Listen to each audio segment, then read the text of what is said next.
पाहूया पुढील महत्त्वाची बातमी। निकृष्ट सोयाबीन प्रकरण अकोल्यात 9 कंपन्यांविरोधात गुन्हा दाखल करण्यात आलाय। राज्यात निकृष्ट दर्जाच्या सोयाबीन बियाणांचा मुद्दा चांगलाच गाजत असून या प्रकरणाची मोठी दखल घेतली जातेय। तर सोयाबीन बियाणे उगवत नसल्याच्या तक्रारीनंतर आता संबंधित कंपन्यांविरोधात थेट फौजदारी कारवाईला सुरुवात झाली आहे। अकोल्यात तब्बल 9 बियाणे कंपन्यांविरोधात अकोला जिल्ह्यातील विविध पोलीस ठाण्यात गुन्हे दाखल करण्यात आले।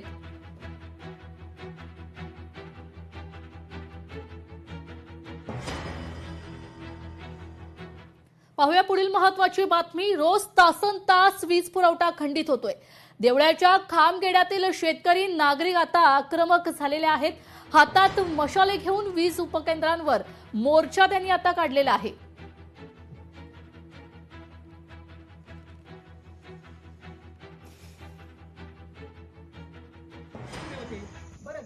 सौर ऊर्जा किती होती शहरामध्ये फार घरामध्ये सौर ऊर्जाचे हे सौर ऊर्जाची लाईट तयार होते।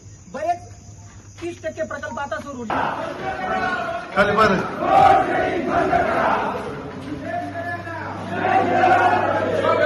नाही। आम्ही वारंवार त्या संदर्भात पाठपुरावा केला गेलेला आहे।